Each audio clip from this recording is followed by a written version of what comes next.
Everyone, welcome back to my channel decent Anita. कैसे हैं आप सब? आई होप आप सब बहुत अच्छे होंगे। और आज है होलिका दहन का पर्व, तो आप सबको मेरे पूरे परिवार की तरफ से होलिका दहन की हार्दिक शुभकामनाएं। और चलिए इसी के साथ आज के ब्लॉग की स्टार्टिंग कर लेते हैं।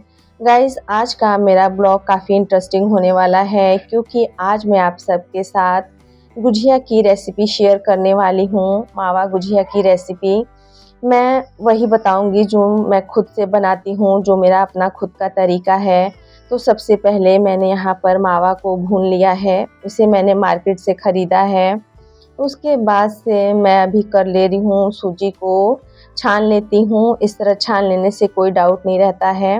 वैसे मेरा नया पैकेट है तो फिर भी मैं छान लेती हूँ, इस तरह से डाउट क्लियर हो जाता है। चलिए इसके बाद से मैं अपनी सूजी को गोल्डन ब्राउन होने तक भून लूँगी। और गाइस, मैं इसमें कुछ भी घी वगैरह डालकर नहीं भूनती हूँ, मैं ऐसे डायरेक्ट ही भून लेती हूँ। इस तरह से मुझे लगता है कि बहुत जल्दी से भून जाता है। और यहाँ पर मैं सूजी को भूनने के बाद मावा में ऐड कर लूँगी। और यहाँ पर इवनिंग का टाइम हो रहा था, मैंने इवनिंग के टाइम से बनाना स्टार्ट किया था और मुझे कम से कम 4 से साढ़े 4 घंटे लग गए थे क्योंकि मैं अकेली हूँ, सारे काम मुझे खुद ही करने होते हैं। अभी मेरे बच्चे छोटे हैं। तो चलिए आप लोग देख सकते हैं मेरी कढ़ाई कितनी गंदी हो गई है। मैंने सबसे पहले मावा भून लिया था, इसीलिए मेरी कढ़ाई ऐसी हो गई थी। तो चलिए यहाँ पर मेरी सूजी भी भून गई है, देखिए कितनी सुंदर गोल्डन ब्राउन लग रही है। काफ़ी अच्छे से मैंने इसको भुना है। और जो मैंने ड्राई फ्रूट्स और मावा था उसके अंदर मैंने अपनी सूजी को इस तरह से ऐड कर लिया। उसके बाद यहाँ पर मैं करूँगी चीनी को ऐड। और यहाँ पर मैंने चीनी को घर पे ही अच्छे से ग्राइंडर जार में डालकर पीस लिया है। मेरे पास बड़ी वाली चीनी थी जो हम लोग आम घर में यूज़ करते हैं, मैंने छोटी वाली नहीं ख़रीदी थी तो इसको मैंने पीस लिया था। गुजिया में ऐसी ही चीनी अच्छी लगती है और मुझे थोड़ी सूजी ज़्यादा लग रही थी तो मैंने निकाल दिया था। फिर मैंने ऐड कर लिया, मुझे ठीक लगने लगा क्योंकि गाइस मावा और ड्राई फ्रूट्स वगैरह ऐड करने के बाद इसकी क्वांटिटी बहुत ज़्यादा हो जाती है। तो चलिए अभी मैं आप लोग को दिखाती हूँ मेरा फिलिंग कितना अच्छे से रेडी हुआ है। इसकी कंसिस्टेंसी आप लोग देखिए कितनी अच्छी हुई है।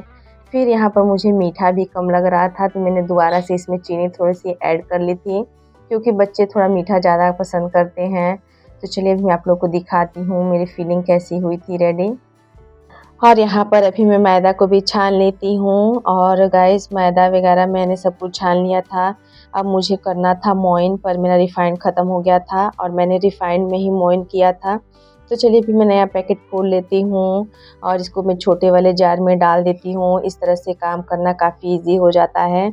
तो मैं इसी तरह से करती हूँ, जब भी मेरा बड़ा वाला ये पैकेट होता है तो मैं छोटे वाले जार में डाल लेती हूँ। और चलिए अभी मैं इसको डाल लेती हूँ छोटे वाले जार में। उसके बाद से मैं अपने मैदे को कर लूँगी मोइन। उसके बाद मैं थोड़ी देर के लिए उसको रेस्ट के लिए छोड़ दूँगी।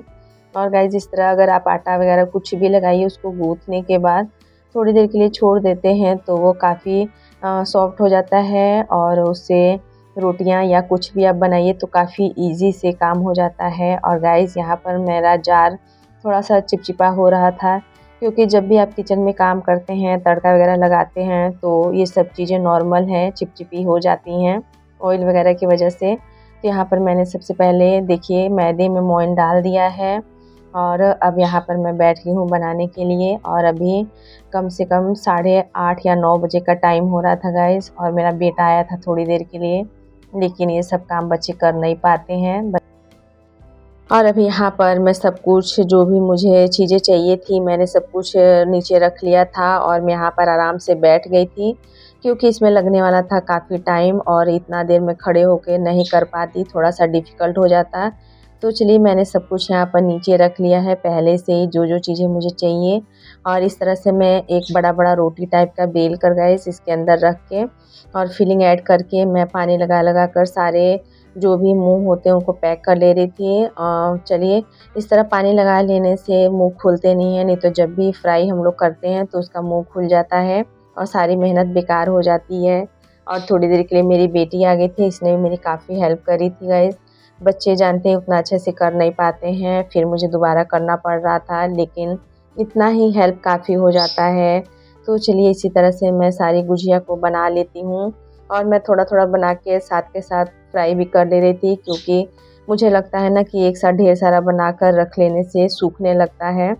तो जब हम लोग फ्राई करते हैं तो उतना अच्छा नहीं हो पाता है और यहाँ पर मैं थक गई थी। तो चलिए अभी मैं थोड़ा-थोड़ा बना के इसी तरह से जो भी मेरी गुजिया है उसको कर लेती हूँ। और देखिए बीच-बीच में मेरे बच्चे आ जा रहे थे थोड़ी-थोड़ी देर पर हेल्प करने के लिए। और चलिए गाइस अभी मैं बनाकर आप लोग को दिखाती हूँ मेरी गुजिया कैसी बनी थी।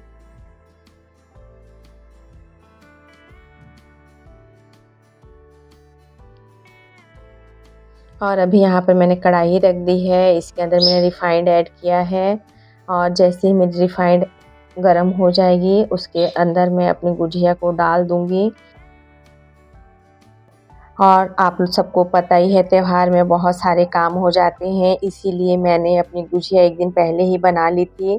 तो जब भी आप परिवार के साथ रहिए तो काम करना इतना मुश्किल नहीं होता है, सब लोग मिलकर काम कर लेते हैं और काम का पता नहीं चलता है और सब लोग त्योहार भी काफ़ी अच्छे से एंजॉय करते हैं।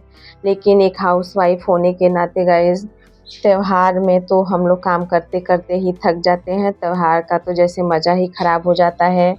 2-4 दिन पहले से तैयारियाँ होने लगती हैं और जिस दिन त्योहार होता है उस दिन काफ़ी थकावट भी हो जाती है। और अभी यहाँ पर मैं अपने हस्बैंड के लिए लेकर आई थी एक शर्ट, तो वो आ गए थे तो मैंने बोला आप साइज़ करके दिखाइए आपको कैसी आ रही है। फिर वो यहाँ पर पूछ रहे थे इसका प्राइस कितने की है, उनको महंगी लग रही थी। तो चलिए आप लोग भी कमेंट करके बताइए ये शर्ट आप लोग को कैसी लग रही है। मैंने होली के लिए अपने हस्बैंड के लिए लिया है, वो कुछ भी अपने लिए नहीं लेते हैं गाइज़, मैं ही लेकर आती हूँ। सबकी यहाँ पर कपड़ों की शॉपिंग हो गई थी, बस मेरे हस्बैंड ही बचे थे, तो मैंने उनके लिए बस एक शर्ट ही ली थी। फिर भी वो काफ़ी गुस्सा हो रहे थे, कोई ज़रूरत नहीं है, पर मैं ले आई थी क्योंकि उनका भी त्योहार है और वो खुद अपने लिए कुछ कभी नहीं लेकर आते हैं। तो चलिए अभी आप लोग कमेंट करके बताइए शर्ट कैसी लग रही है। और चलिए ऐसे ही मैं अभी जो भी मेरा है ये काम मैं ख़त्म कर लेती हूँ।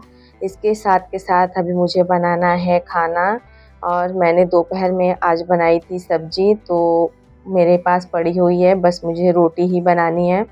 तो चलिए ये सारे काम जैसे मेरे ख़त्म हो जाएँगे उसके बाद मैं बना लूँगी रोटियाँ। और आप लोग देखिएगा इस मेरी गुजिया कैसी बनी है, प्लीज़ आप सब मुझे कमेंट करके बताइए। और इसके बाद मैंने यहाँ पर बना लिए थे थोड़े से नमक पारे। आप लोग को पता ही मैं तो ऐसे ही करती हूँ गाइज़, आप लोग बताइए आप लोग क्या करते हो? मेरा थोड़ा-सा मैदा बच गया था, तो उसके अंदर मैंने नमक, अजवाइन और थोड़ी-सी हल्दी ऐड करके उसके नमक पारे बना लिए थे। मैं जब भी गुजिया बनाती हूँ ना गाइज़ तो मेरा बच जाता है, ये हर बार का होता है और इसी तरह से मैं बना लेती हूँ नमक पारे। मुझे लगता है सब लोग ऐसा ही करते होंगे। तो चलिए अभी मैं दिखा देती हूँ मेरी गुजिया। और गाइज़ यहाँ पर मैं आप लोगों को बता रही थी कि मैंने ये नमक पारे बनाने में के लिए इसमें और एक मेरा यहाँ पे ख़राब हो गया था, देखिए मैंने इसको नीचे रखा है। मैं इसी तरह छोड़ दूँगी उसको, नहीं तो फिर मेरा सारा तेल ख़राब हो जाएगा। और मैं आप लोगों को बता रही थी कि मैं क्या-क्या इसमें ऐड किया है, बट गाइज़ काफ़ी बैकग्राउंड में आवाज़ था, आप लोगों को कुछ समझ नहीं आता, इसलिए मैंने यहाँ पे फिर से वॉइस ओवर कर दिया। और गाइज़ आप लोग मुझे बताइए जैसे जब मैं कट कर रही हूँ तो ये क्यों इस तरह इकट्ठा हो जा रहा है, मुझे कुछ भी समझ में नहीं आ रहा था कि ऐसा क्यों हो रहा है। कभी ऐसा नहीं होता है, पर फर्स्ट टाइम ऐसा हो रहा था मेरे साथ। तो चलिए अभी मैंने बड़ी मुश्किलों से इसको कट कर लिया था और उसी तरह जैसे-तैसे मैंने इसको फ्राई कर लिया था। आप लोग देखिए बिल्कुल भी अच्छा नहीं निकल रहा था, एकदम से इकट्ठे हो जा रहे थे सब। शायद मेरा जो आटा था वो गीला हो गया था, इसी वजह से ऐसा हो रहा था। तो चलिए उसके बाद मैंने थोड़ा-सा और ऐसे मैदा को मोइन करके बना लिया था। मैंने सोचा साथ के साथ में थोड़े और नमक पारे बना लेती हूँ, क्योंकि बाद में फिर मैं बना नहीं पाऊँगी, बच्चे हैं। तो चलिए और देखिए मैंने यहाँ पर स्लैब पर फिर उसके बाद कर लिया था, क्योंकि मुझे लग रहा था वो छोटा पड़ रहा था चकला मेरा, तो इसलिए मैंने इसे स्लैब पर रख के कट किया था। और अभी आप लोग देखिए काफ़ी अच्छे से मेरा कट गया था। उसके बाद मैंने अपना फ्राई करा। गाइस देखिए कैसे टेढ़े-मेढ़े कट रहे हैं बिल्कुल। मेरा शायद चाकू भी उतना अच्छा नहीं था, काट नहीं रहा था अच्छे से, इसीलिए मुझे ये प्रॉब्लम हो रही थी। चलिए कोई बात नहीं, इतना थोड़ा होता रहता है घर में, जब भी किचन में हम लोग काम करते हैं, तो इतनी सारी मुश्किलें तो आती रहती हैं। फिर मैंने इसी तरह कट करके जैसे-तैसे बना लिया था, बच्चे खाएँगे। और चलिए गाइस टेस्ट में तो ये अच्छे ही बने थे। तो चलिए अभी मैं अपने जो भी नमक पारे हैं उनको फ्राई कर लेती हूँ। यहाँ पर मेरे हस्बैंड आ गए थे, बोल रहे थे बहुत ज़्यादा देर हो रही है, क्योंकि गाइस अभी 11 साढ़े 11 का टाइम हो गया था। तो अभी मैं अपने जो भी नमक पारे उनको फ्राई कर लेती हूँ और इसी के साथ मैं अपनी वीडियो का करती हूँ यहीं पर एंड। आई होप आज की मेरी गुजिया की रेसिपी आप लोग को काफ़ी अच्छी लगी होगी। तो चलिए मिलते हैं नेक्स्ट व्लॉग में, तब तक के लिए bye bye, have a nice day.